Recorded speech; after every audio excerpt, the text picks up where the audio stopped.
Amigos de Colombia y Latinoamérica, bienvenidos nuevamente a este espacio aquí en La Vida de hoy con un artista muy reconocido por las pantallas colombianas, una persona que para mí y para todos ustedes merece todo el respeto por su trayectoria profesional y demás.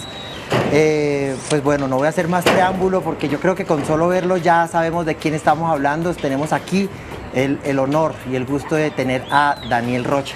Daniel, bienvenido al programa. Bueno, muchas gracias. Un gran placer tenerte aquí, Daniel. Gracias. Gracias por regalarnos este espacio aquí a todos nuestros televidentes. Daniel, ¿cuántos años ya en la actuación colombiana? Uy. Más de 30 años. Sí, no, por supuesto. Bueno, en televisión yo creo que por ahí unos 25 más o menos, en televisión. Pero antes en teatro muchos años. ¿Empezaste desde los 16 años en actuación? Empecé, creo que antes, como desde los 14, porque yo empecé a hacer teatro profesional desde que estaba en el colegio.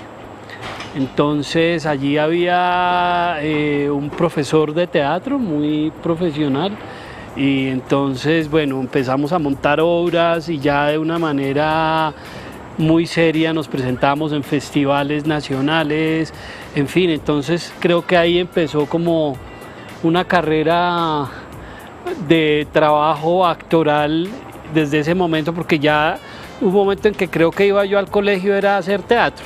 No servía para nada, sino solamente iba al colegio, era la parte hacer académica teatro. donde quedó el título de bachiller fue como por la parte teatral. Sí, más o menos, sí, ya después creo que muchos compañeros incluso del colegio se acuerdan que yo era el que hacía las obras para las izadas de bandera, para cualquier cosa, eso era la obra. Daniel, llamemos sí, a Daniel. Sí, de una, entonces... O sea, la tenías muy clara desde pelado que esto era lo tuyo.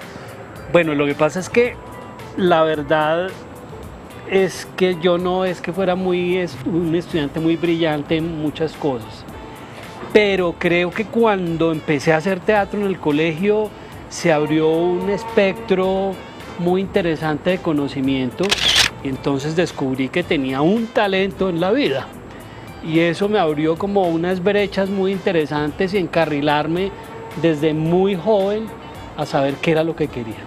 Bueno, acabas de decir algo que de pronto no eras muy bueno en la parte académica, pero sabías lo que querías. Hoy en día, pues, con todo el respeto que se merecen muchos de los actores, hay muchos actores con muchos títulos, pero poco profesionalismo en el set.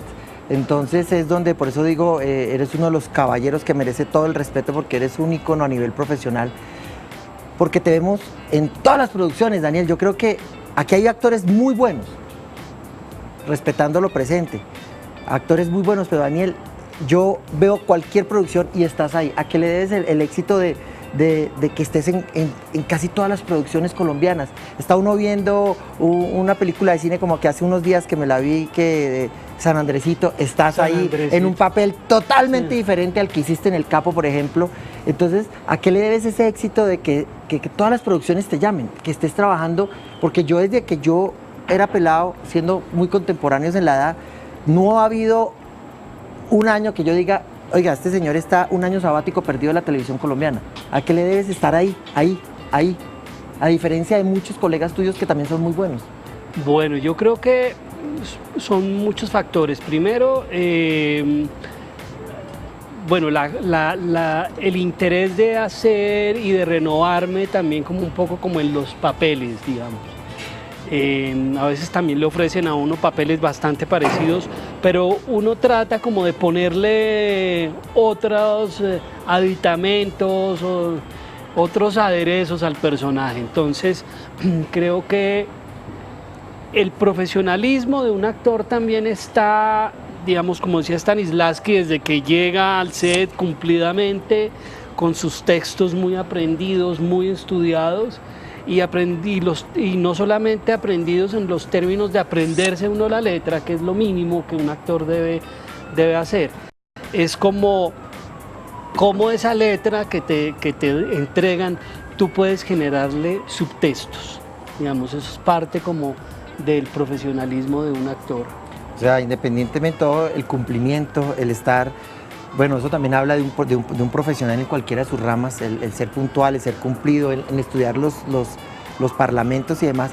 ¿Cómo haces para darle un matiz a un personaje tan divertido, por ejemplo, nuevamente como el de San Andresito, nada que ver, totalmente diferente? ¿Cómo preparaste, por ejemplo, el personaje, un personaje muy fuerte, un personaje muy agresivo, un personaje como por ejemplo el que hiciste en El Capo, En la novela de Pablo Escobar. De Escobar. Bueno, lo que pasa es que además el tema de la novela de Pablo Escobar era histórico, un personaje histórico, Pacho Herrera. Es decir, sí existió Pacho Herrera. Pero igual un personaje muy fuerte. Sí, del cartel de Cali, un personaje muy fuerte. Entonces yo creo que ese es parte del profesionalismo de un actor, tratar de contrastar los personajes, tratar de hacerlos lo más creíble, lo más verosímil para el público, digamos. Y entonces en esa medida exige que uno estudie, digamos, por ejemplo el caso del personaje de Escobar, yo estuve mirando las pocas fotos que existen y los registros fílmicos de Pacho Herrera, ¿no? Para tratar de hacerlo un poco lo más verosímil que se pudiera a la realidad. ¿Tuviste algún contacto con un familiar o con alguien allegado a Pablo Herrera como para decir, voy a darle más matices a este personaje? No.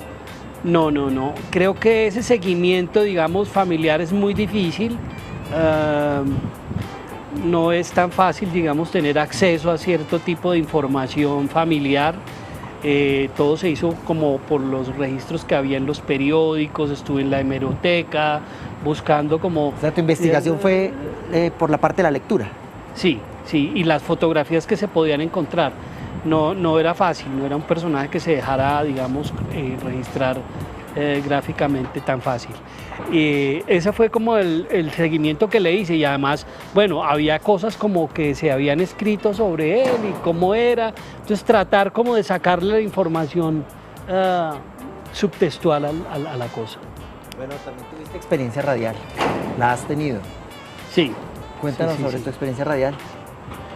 Bueno, mi experiencia radial tiene mucho que ver con algo que a mí me interesa y es la pedagogía. Yo he trabajado, digamos, sistemáticamente con el Ministerio de Cultura en la parte de pedagogía de la radio, sobre todo en ciertas zonas, digamos, ciertas zonas de conflicto. Entonces, cómo poder tener acceso, que la población tiene acceso a informar sin poner en riesgo, digamos, su integridad. Entonces, lo que se ha hecho es hacer formación de radioteatro, cómo hacer una radionovela. Volver a la época exactamente, de los 50, para 60. radio comunitaria específicamente. Mi trabajo es muy dirigido a radios comunitarias. Entonces, pero tiene que ver, por ejemplo, con temas ya del conflicto armado en Colombia. Entonces, cómo una radionovela puede proteger la información de las personas que la producen, porque eso en ciertas zonas todavía hay algunos riesgos para la población. Entonces, cómo informarle, sobre todo en radios comunitarias, a la población de cierto tipo de conflictos que están a su alrededor, específicamente, por ejemplo, el tema del desminado, ¿no? Las minas antipersona, que son lo más degradante que hay en este país. Sí, creo que los países que sufren ese flagelo es tremendo, y en Colombia hay que reconocer, hay muchas zonas donde existen muchas minas y la población civil es muy afectada por las minas. Entonces, ¿cómo hacer programas pedagógicos para que no sigan sembrando minas, para que la gente sepa cómo, dónde están, en fin? O sea que esta comunicación radial es más que todo dirigida independientemente a ciertas partes vulnerables del país, a la parte rural. Sí. Vamos dirigidos a la parte rural. Sí, es muy dirigido a la parte rural porque son radios comunitarias, es un proyecto que se llama Radios Ciudadanas. Entonces, ¿cómo hacer que los espacios de comunicación sean también espacios de transformación para la gente? Entonces, no solamente en el tema del conflicto armado, sino, por ejemplo, acordar cosas tan importantes como la construcción de un acueducto, acordar cierto tipo de cosas comunitarias, digamos, que son... Ayuda a la población. Exactamente. Ya que tiene que ver con el tema de cómo mejorar los entornos sociales. O sea, que estás muy metido en el cuento de, eso es una labor social total. O sea, independientemente de la parte académica, de la parte informativa, también es una parte social, que de pronto casi muy pocos actores están muy metidos y muy de llenos, y menos con una parte tan delicada de este país como es el conflicto armado, porque eso entra en parte del conflicto armado, que son las minas y demás, que es en el sector rural, ¿no te parece? Sí, digamos, lo que pasa es que yo llevo muchísimos años trabajando con temas de instrumentalización del arte y del teatro específicamente para transformación de conflictos, empoderamiento de derechos, el blindaje, digamos, consultivo, si podríamos decirlo, cómo el Estado le consulta a las poblaciones a veces si las leyes están siendo verdaderamente empoderadas por la población. No, pues una labor maravillosa, Daniel.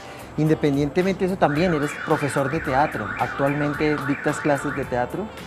Bueno, yo realmente no me dedico mucho a hacer clases de teatro, me dedico más a hacer esto que les contaba.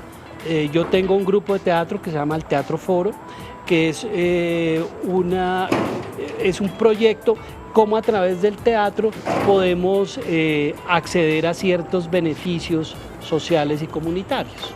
¿Tus estudiantes son actores también o son muchachos que empíricos? Digamos, es comunidad en general, son madres comunitarias, docentes, víctimas del conflicto, hemos trabajado también con población desmovilizada, es decir, son jóvenes, hemos trabajado mucho con jóvenes en Bogotá, muchísimo, hemos trabajado en muchas localidades, en colegios públicos también, es decir, el trabajo ha sido bastante amplio, sí, es bastante amplio y no es para que la gente sea actriz ni actor, sino que utilicen más bien el teatro como una herramienta de comunicación social.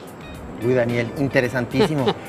Nos vamos a ir a una pequeña pausa comercial, quédense ahí, vamos a seguir continuando aquí con este gran caballero de la televisión, viéndonos un poco más aquí en La Vida de. Ya regresamos.